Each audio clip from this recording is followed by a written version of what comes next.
1971 সাল তাদের পছন্দ না। তারা আবার শাহবাগীদেরও বিচারের আওতায় আনা হবে। 2024-কে রিপ্লেস করেছে, 2024-কে ডিসেম্বর মাসে নিয়ে এসে 14 তারিখটাও তারা পালন করেছে, 16 তারিখও পালন করেছেন, কিন্তু সেখানে পালন হয়েছে বুদ্ধিজীবী দিবস। বুদ্ধিজীবীকে আমরা পাইনি, কারণ বুদ্ধিজীবী দিবসে আমরা কোনো শহীদ পরিবারকে, কোনো মুক্তিযোদ্ধা পরিবারকে, আওয়ামী লীগ তো বাদ দিলাম, আওয়ামী লীগ একদম আউট অফ সিলেবাস করে দিয়েছেন। তো সাধারণ যারা মানুষ, যারা মুক্তিযুদ্ধের পক্ষে বা শহীদ পরিবারের কেউ, তো তাদেরকেও ঢালাও ভাবে আওয়ামী লীগ মনে করে ঢুকতে দেওয়া হয়নি, ধানমন্ডি 32ও দেওয়া হয়নি, এবং বহু মানুষকে মানে অপমান করে, মুক্তিযোদ্ধাকে, বয়স্ক মুক্তিযোদ্ধা অপমান করে বুদ্ধিজীবী শহীদ মিনার থেকে, মিরপুর থেকে কিন্তু ওনাকে ফেরত পাঠানো হয়েছে। এতে গেল 14ই ডিসেম্বরের কথা। 16ই ডিসেম্বর যেটা হলো আরো ভয়াবহ। 14 তারিখ রাত থেকে শুরু হলো আওয়ামী লীগের নেতা কর্মীদের ধরপাকড় শুরু হলো, হামলা মামলা শুরু হলো। তারপর যেটা দেখলাম আমরা, পুরো ডিসেম্বর মাসে তারা বিজয় উৎসবের জায়গায় ডিসেম্বর উৎসবের ব্যানার সারা ঢাকা সহ সারা বাংলাদেশে আমরা দেখলাম। সেখানে কোথায় বঙ্গবন্ধু, কোথায় 30 লাখ শহীদ, কোথায় আমাদের মা বোন, কোথায় আমাদের মুক্তিযোদ্ধারা, কোথায় স্বাধীনতার চেতনা? কিছুই নেই। সেখানে 2024-এর নিহত আবু সাইদের হাত উঁচু করে দাঁড়ানো ছবিটা দিয়ে ব্যানার করা হয়েছে, এবং যেখানে লেখা 2024। তো এই বিজয় দিবসের অর্থটা কি আমরা জানি না। যাই হোক, তারপরে ডিসেম্বর উৎসবকে তারা 16 ডিসেম্বর সকালবেলা দেখলাম যে বিজয় উৎসব করেছে, কিন্তু 1971 আমরা কোথাও দেখলাম। আওয়ামী লীগ তো মিছিল মিটিং কিছুই করতে পারলো না। আওয়ামী লীগ যথারীতি 32 নম্বর টুঙ্গি পাড়াতেও আমরা যেতে পারলাম না, মানে টুঙ্গি পাড়া। আমি একটু যুক্ত করি, আপনারা এগুলো দেখতে চান কেন? যে স্বাধীনতার পক্ষের যারা, মুক্তিযুদ্ধের পক্ষের যারা, একটা সেট পরিবর্তন হয়েছে, একটা সেট বিগত 53 বছর আমরা যাদেরকে দেখেছি, তাদেরকে এখন দেখা যাবে অন্য সেট আসবে এখন। জি প্লিজ। হ্যাঁ, তারা যেটা করেছে তো সেই অন্য সেটটাই বলছি। আমরা যেতে পারিনি। তারপর আমরা কি দেখলাম, সকালবেলা ইসলামী ছাত্র শিবিরের অনেক বড় লম্বা মিছিল, সেখানে নারায় তকবীর দিয়ে মিছিল হচ্ছে, সুন্দর বড় একটা লাল সবুজ দেওয়া অন্য ডিজাইনের একটা পতাকা দেখলাম। জাতীয় পতাকার মতো না, সেটা জাতীয় পতাকাই নয় সেটা। তো আমরা অন্য সেট দেখলাম। আমরা সকালবেলা যে ভাষণটি শুনলাম আমাদের প্রধান উপদেষ্টা, তিনি বললেন লাখ লাখ শহীদের রক্তের বিনিময়ে। যে কথাটি প্রতিষ্ঠিত, যেটি মীমাংসিত, যেটি ডকুমেন্টেড, 30 লাখ শহীদের রক্তের বিনিময়ে আমরা এই বিজয় অর্জন করেছি। এটি লাখ লাখ শহীদ হতে পারে না। আমি এটি জোর গলায় প্রতিবাদ জানাতে চাই যে লাখ লাখ শহীদ আজকে এত বছর পরে সে লাখ লাখ শহীদের শব্দটি নয়। একজন প্রধান উপদেষ্টার মুখে আমি মানে আশা করি যে 30 লাখ শহীদের রক্তের বিনিময় এই শ্রদ্ধা প্রদর্শনটুকু হওয়া উচিত, আমি মনে করি। এটি আমার ব্যক্তিগত মতামত। তো যাই হোক, আমরা সব জায়গা থেকেই আমরা নেই। নতুন সেট আপের কথা আপনি বলছেন, সেটি যেভাবে বলি যে আমরা যদি কোনো একটা দুঃখেও মানুষ হাসে, অধিক সুখে আমরা পাথর হয়ে গেছি, শোকটা এমন পর্যায়ে যে পাথর হয়ে যাওয়া। তো সেখানে বাংলাদেশে আসলে বিজয় দিবসের কিছু নেই। আমরা নতুন একটি বাংলাদেশ দেখছি, যেখানে বঙ্গবন্ধু নেই, যেখানে মুক্তিযোদ্ধারা নেই, যেখানে স্বাধীনতার কথা নেই। এবং বিজয় দিবসটি পালন করলাম আমরা 1971 সালে মুক্তিযুদ্ধের বিরুদ্ধে যারা ছিল, যারা বাংলাদেশের শত্রু ছিল, যাদের বিরুদ্ধে লড়াই করে আমাদের 30 লাখ মুক্তিযোদ্ধা প্রাণ দিয়েছে, মা বোন তাদের সম্ভ্রম দিয়েছে, সেই পরাজিত শত্রুই আজকের বিজয় দিবসে নেতৃত্ব দিচ্ছে প্রত্যক্ষভাবে। বাংলাদেশে বিজয় দিবস থেকে শুরু করে সকল কিছুই তারা নিয়ন্ত্রণ করছে। একটি কথা আমি যেহেতু কলিমুল্লাহ ভাই এখানে আছেন, সেজন্য ভাই তো বলা যাবে না, স্যার বলতে হবে। আজকে দেখলাম কেন আপনি তো বরাবর ভাই সম্বোধন করতো।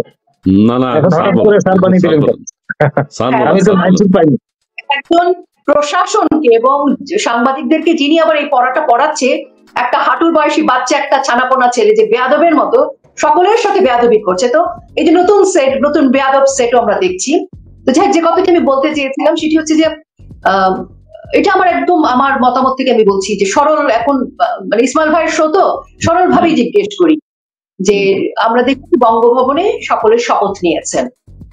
তারা বলেছেন এই সংবিধানকে অক্ষুণ্ণ রাখবেন, সংবিধান পরিপন্থী কিছু করবেন না, ওনারা শপথ নিয়েছেন। তো শপথ নেওয়া এবং আজকে পর্যন্ত যদি আমি ভুল না করে থাকি, আমাদের সংবিধানটি অক্ষুণ্ণ রয়েছে, আমাদের সংবিধানটি আছে, পরিবর্তিত হয়নি। যদিও একজন আমেরিকান প্রবাসী আলী রিয়াজ সাহেব পরিবর্তন করবার জন্য আছেন, সমূলে পরিবর্তন করতে চান, তারা পুরোটাই ফেলে দিতে চান, নতুন করে নিজের মতো করে কাব্যগ্রন্থ লিখতে চান। যাই হোক, তো যদি আমার ওই সংবিধান শপথ করেছেন এবং সংবিধান অনুযায়ী তো তারা সকলে অবৈধ, অসাংবিধানিক, তাদের এই রাষ্ট্র ক্ষমতাটাই তো অসাংবিধানিক। উনারা যে আবার এত তত্ত্বাবধায়ক পঞ্চদশ সংশোধনী করছে, যে গণভোট করছে, এত কথা বলছে, এটার আইনি ভিত্তিটা আসলে যদি আমরা আইনের কথা বলি, যদি সংবিধানের কথা বলি, যদি রাষ্ট্র কাঠামোর কথা বলি, তাহলে এই ওনারা যা যা বলছে সেটার যোগফল তো শূন্য। এখন সবচেয়ে ভালো হয় কি ওনারা নতুন করে যদি এটা বলে যে আমরা দখল করেছি, আমরা আছি, আমরা থাকবো, এটা আমাদের ইচ্ছা, না হলে চমৎকার চমৎকার চমৎকার, আপনাকে ধন্যবাদ। আমরা না, আমি বলতে চাই যে আপনি এই যে নরেন্দ্র মোদী সাহেব একটা দুঃসাহস দেখিয়েছেন, তিনি একটা টুইট করেছেন, এই টুইটের ব্যাপারে আপনি বা এক্স হ্যান্ডেলে উনি একটা লেখা লিখেছেন যে বিজয় দিবস পালন করেছেন, ভারতের বিজয়, এটা নিয়ে নানান সমালোচনা হচ্ছে। আপনার কাছে একটু শুনতে চাই, আপনারা কিভাবে দেখছেন? না, এটা হলো, আমি দেখেছি এটাকে অনেকেই সমালোচনা করেছেন। উনি ভারতের প্রধানমন্ত্রী, ওনার পূর্বশ্বরী জন ইন্দিরা গান্ধীর সময় যুদ্ধটা হয়েছিল, তার ইন্দিরা গান্ধী নির্দেশে সেখানে তার 17,000 সেনাবাহিনীর লোক তারা আত্মহত্যা দিয়েছেন। এবং এই বিজয়টা কিন্তু শুধু আমাদের বাংলাদেশিদের জন্য ছিল না, আমাদের ওই সময় মুক্তিযুদ্ধের সময় যারা আমাদের সমর্থন করেছে, এই বিজয় সবার। এটা শুধু যে ভারতের তা না, এটা রাশিয়া বলেন, সেই সময়ে বিশ্বের বিভিন্ন জায়গায় যারা আমাদের সমর্থন করেছে এই মুক্তিযুদ্ধকে, এই বিজয়টা সবার। সেক্ষেত্রে ভারতের যে সংশ্লিষ্টতা ছিল এই মুক্তিযুদ্ধ, ওই যুদ্ধটা তো বেঁধেছিল, যুদ্ধটা কিন্তু বাংলাদেশের বিরুদ্ধে ইন্ডিয়ার যুদ্ধ ছিল না, যুদ্ধ ছিল পাকিস্তানের বিরুদ্ধে ইন্ডিয়ার যুদ্ধ। সেই যুদ্ধে 93 সেনা দল তারা কিন্তু তাদের কাছে মানে সারেন্ডার করেছিল, এবং বছর খানিকের মতো তারা জেলখানাও ছিল তাদের যাওয়ার আগ পর্যন্ত। তো এই ব্যাপারে তো Narendra Modi, head of the country, সে তো বলতেই পারেন 71 ভারতের জন্য একটা বিজয়ের দিন, এবং সে বিজয়টা কি কারণে সেটা আমি ব্যাখ্যা দিলাম। আমি এটা যাব না, এরা এখন অনেক কথাই বলবে, ভারতে কোনো কিছু হলেই আওয়ামী লীগ মানে ভারত, ভারত মানে আওয়ামী লীগ, এটা কোনো ব্যাখ্যা কলিমুল্লাহ সাহেব তার বক্তব্যে কিন্তু অনেক কিছু ক্লিয়ার করে দিচ্ছে। আমি একটা জিনিস সহজে বলতে চাই, আমি ওনার মুক্তি, দেশে এত দরকার কি নির্বাচনের দরকার কি, আদালতের দরকার কি, এগুলো কোনো প্রয়োজন আছে? আল্লাহর রহমতের রিসেট বাতনে নিয়ে আল্লাহ, আমি আগেও বলেছি, আল্লাহর রহমত উনি ডক্টর ইউনূস সাহেব, উনি শান্তির দূত, আল্লাহ ওনাকে পাঠাচ্ছেন আমাদের অশান্ত দেশে, আমাদের উনি রিসেট বাতন পুশ করে। এই যে আমরা যে সমস্ত কথাবার্তা বলতেছি, 16 বলি বা 14 বলি, এই সমস্ত কোনো ভ্যালু নাই।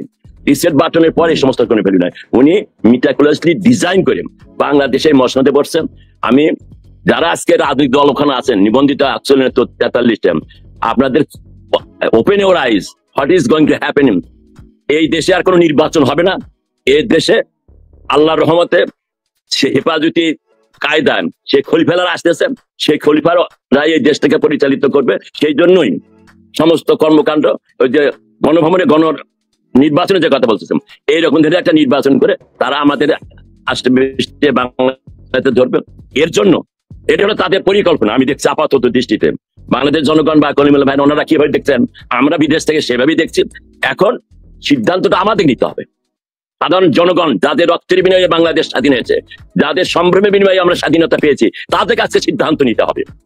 আজকে সিদ্ধান্ত নেওয়ার সময় এসেছে। আর নয়, অনেক সাজা হয়েছে। এদের এখন যেখানে পাওয়া যাবে সেখানে এদের প্রতিহত করতে হবে। সেভাবে আমার জনগণকে আমাদের ঐক্যবদ্ধ করে আমাদের রাস্তায় নামতে হবে। তাছাড়া এই আদালত বলেন, যত কিছু বলেন, কোনো কিছুর কোনো ভ্যালু নাই। আলটিমেটলি তারা কিন্তু খেলাপে রাশির দিন প্রতিষ্ঠা করতে যাচ্ছে বাংলাদেশ। ওকে, বাংলাদেশ আদৌ নির্বাচন হবে কিনা আমরা কলিমুল্লাহ স্যারের কাছে আসবো রোকেয়া প্রাচীর পরে। তারপরে আমি আমাদের সিদ্দিক ভাইয়ের যে কথাটা বলেছি এই প্রশ্নের সাথে আমি একটা অ্যাড করি। স্যার আপনি একটু শুনবেন, যদি এটা স্যার একটু যদি শুনেন। এটা হচ্ছে যে একজনকে আমি জিজ্ঞেস করলাম যে নরেন্দ্র মোদী ভাই, আমাদের তো বিজয় দিবস ওনারাই পালন করতেছেন, উনিই করছেন, তো সে আমাকে বুঝাইলো, ভাই আমাদের বৈষম্য বিরোধী ছাত্র আন্দোলনের নেতারা, আমাদের উপদেষ্টারা সবাই বলছেন যে এই বিজয় ভারতের। ভারত পাকিস্তানের সাথে তাদের নিজেদের সাথে 71 সালে যুদ্ধ করেছে, কাজে এই বিজয়টা আমরা ভারতকেই দিচ্ছি, ভারতকে দেয়া হচ্ছে। ভারত এখন সেই মোদী সাহেব সেটা বললেন বিজয় দিবস, ওনারা সেটা পালন করছেন, এখানে অপরাধটা কোথায়? আমরা তো দিয়েই দিছি, আমরা তো বলছি এটা ভারতের বিজয়, ভারত সেটা পালন করছে। আমাদের বিজয় হলো 24-এ, সেইটা আমরা পালন করি। তো আমি দেখলাম কথাটা তো সত্যই, আসলে তো ভারতকে তো আমরা দিয়েই দিচ্ছি। ভারত যদি বলে আমরা নিলাম, এখানে অপরাধের কি আছে? যাই হোক, আমার কথা আমি বাড়ালাম না। আমি এখন রোকেয়া প্রাচী আপনার কাছে আসি। আমাদের বর্তমান উপদেষ্টা মন্ডলীর মধ্যে আধ্যাত্মিক সাধক একজন আছেন, তিনি গৃহযুদ্ধের কথা বলেছিলেন কিছুদিন আগে, কিন্তু যুদ্ধ হয়নি। তিনি অত্যন্ত চিন্তক একজন মানুষ। তিনি একটা স্ট্যাটাস দিয়েছিলেন ফেসবুকে, অনেকে সেটা রেখে দিয়েছেন, সেটা হচ্ছে যে ভারতের অনেক বিরাট অংশ নিয়ে একটা কি অনেক কিছু লিখেছেন স্বাধীনতার ব্যাপারে, যে সেটি অর্জন করবেন। সেই ব্যাপারে আপনার কোনো মন্তব্য আছে কিনা? যিনি হচ্ছেন মাহফুজ আলম। জি জি, উনি স্ট্যাটাসটা দিয়েছিলেন আবেগে সম্ভব, কারণ দেয়ার কিছুক্ষণ পরে উনি আবার ওটা ডিলিট করে দিয়েছেন। তো আমার কাছে প্রথমত মনে হয়েছে যে আবেগে উনি এটা করেছেন, তখন বিবেক কাজ করেনি। তারপর যখন সার্বিক পরিস্থিতি একটুখানি বোঝার অবস্থা হয়েছে, তারপর তিনি সেটা দুঃখিত ডিলিট করে দিয়েছেন। এটা তো হচ্ছে আসলে তারা এই সমন্বয়করা এবং মানে মাস্টার মাইন্ডরা, তাকে তো বলা হয় মাস্টার মাইন্ড, আবার ইদানিং তিনি পালনবাদ কি সব। তো যাই হোক, ওনারা যেটা বলছেন, যেটা করছেন বা যেভাবে ভাবছেন, আমার কেন জানি মনে হচ্ছে ওনাদের এক ধরনের মানে জুলাইতে মানে মারামারি করে বা আগস্টেও মারামারি করে বা এখন পর্যন্ত মব বাহিনী যে মারামারি ভাঙচুর রক্তারক্তি হানাহানি করছে, তাতে ওনাদের বোধহয় আসলে পরিতৃপ্তি আসেনি। ওনারা কেন জানি প্রতিটা মুহূর্তেই মনে হচ্ছে ওনাদের একটা যুদ্ধ লাগাতে হবে। প্রতিটা মুহূর্তে ওনারা উস্কানিমূলক কথার মধ্যে সীমাবদ্ধ আছে, কিছু হলে রাজতে ডাকছেন। এবং তার সাথে আমরা বিএনপিরও কয়েকজনকে দেখলাম শাড়ি চাদর পরাচ্ছেন অকারণে। তো যাই হোক, আবার এই সমন্বয়কদের এই মাহফুজ আলমদেরকেই দেখছি, তিনি তো উপদেষ্টা মন্ডলীর একজন। ওনারা আগের দিন রাত্রেবেলা বলছেন ভারত দখল করবেন, পরের দিন দেখছি যে প্রায় টনকে টন আলু আসতেছে বাংলাদেশে, এই জিনিস আসতেছে, সুতা আসতেছে, মানে কলকাতা থেকে ইন্ডিয়া থেকে অনেক কিছু আসছে। তো রাতের বেলা একরকম, সকালে একরকম, দিনে একরকম, বিকালে একরকম, এরকম হচ্ছে। তো মূল যেটা মনে হচ্ছে আমার, সেটা হচ্ছে যে ওনারা যাদের মাধ্যমে বা যাদেরকে ছায়ায় রেখে, মানে ওনাদের মাথায় এখন যাদের ছায়া, যারা ওনাদের মাথায় একটা আমরেলা ধরে রেখেছে, তো তাদের মনে হয় এক ধরনের উদ্দেশ্য আছে বাংলাদেশটাকে ধ্বংসের দিকে নিয়ে যাওয়া, বাংলাদেশকে পিছিয়ে দেওয়া। বাংলাদেশের যে সারা পৃথিবীতে যে ইমেজ তৈরি হয়েছে, বাংলাদেশ যে একটা উন্নয়নের ধারাবাহিকতার মধ্যে ছিল, এবং আজকে 2024-এর জুলাইয়ের আগ পর্যন্ত কিন্তু বাংলাদেশের সারা পৃথিবীতে যে ব্র্যান্ডিং এবং বাংলাদেশ যে গতিতে আগাচ্ছিল, সেটা তাদের ভালো লাগেনি। এবং বাংলাদেশকে পেছনের দিকেই কিন্তু আজকে 5 আগস্ট থেকে শুরু করে দেখেন, ওনারা যদি প্রকৃত অর্থে এই পালনবাদরা, এই মাস্টার মাইন্ডরা যদি প্রকৃত অর্থে দেশের স্বার্থে আওয়ামী লীগকে হটিয়ে, আমাদেরকে হটিয়ে তর্কের খাতিরে মেনে নিলাম যে ঠিক আছে আমরা খুব খারাপ, তারা খুব ভালো, তারা ক্ষমতায় এসছে, কিন্তু 5 আগস্ট থেকে তারা তো দেশটাকে তৈরি করছে না, তারা ধ্বংস করছে। তো আজকে পর্যন্ত তাদের যে লক্ষ্য উদ্দেশ্য, তাতে মনে হচ্ছে কি একটা যুদ্ধ হোক, একটা সাম্প্রদায়িক দাঙ্গা হোক, একটা মারামারি হোক, হানাহানি হোক, এবং বারবার তারা পোক করছে। তারা কিন্তু এমন আচরণ করছে যাতে ভারত রিয়্যাক্ট করে। তাদের উদ্দেশ্যটা এরকম বারবার। কিন্তু তারা কিন্তু দেখেন, আমি একদম তারিখটা আমার মনে নেই, কিন্তু 5 আগস্ট সম্ভবত 5 তারিখেই প্রথম ইন্দিরা গান্ধী কালচারাল সেন্টারটি পুড়িয়ে দেওয়া হলো, মানে প্রথমে ভাঙচুর, তারপর লুটপাট, তারপর পুড়িয়ে দেওয়া হলো। এবং সেটি যখন ঘটলো, আমরা কিন্তু আমাদের উপদেষ্টাদের পক্ষ থেকে, বাংলাদেশের পক্ষ থেকে কোনো রকমের দুঃখ প্রকাশ বা কোনো রকমের উদ্যোগ নেওয়া হয়নি। যদিও সিসি ক্যামেরায় কিন্তু সেই ফুটেজ দেখে ইচ্ছে করলেই গ্রেফতার করা যেত। আর দুটো দেশের মধ্যে কিন্তু ওটা সৌজন্যতা, ভদ্রতা, প্রোটোকলের মধ্যেই পড়ে একটা কালচারাল সেন্টার, সেটি কিন্তু করা হয়নি। এবং তারপরে আমরা দেখলাম যে স্কুল, কলেজ, বুয়েটের ক্যাম্পাসে দেখলাম যে জাতীয় মানে ইন্ডিয়ান ফ্ল্যাগটাকে এঁকে সেটাকে মানে পাড়ানো হচ্ছে, সেটার ছবিটা সোশ্যাল মিডিয়ায় আপলোড করা হচ্ছে, এবং এক ধরনের পোক করা হচ্ছিল ইন্ডিয়াকে। দীর্ঘদিন এই পোক করার পরে কিন্তু আমরা দেখলাম যে আগরতলাতে আমাদের উপদূতাবাসে কিন্তু আক্রমণ করা হলো। তখন তারা আসলে বলটা মনে হয় কোর্টে পেল, এবং তারা ওটার জন্যই অপেক্ষা করছিল। কে জানি, হয়তো এমনও হতে পারে তাদেরই সাজানো ঘটনা ছিল আগরতলায়, যে এরকম একটা ঘটনা ঘটবে যাতে তারা রাজুতে আয় বলে ডাকতে পারে। এবং ফাইনালি যেটা হলো, তারপর থেকে এক ধরনের ভারত ঘেরাও, ভারত আটক, ভারত দখল, কলকাতা দখল, আগরতলা দখল, অমুক দখল, অমুক 3 দিন লাগবে, 4 দিন লাগবে, সবাই রাস্তায় নেমে গেল।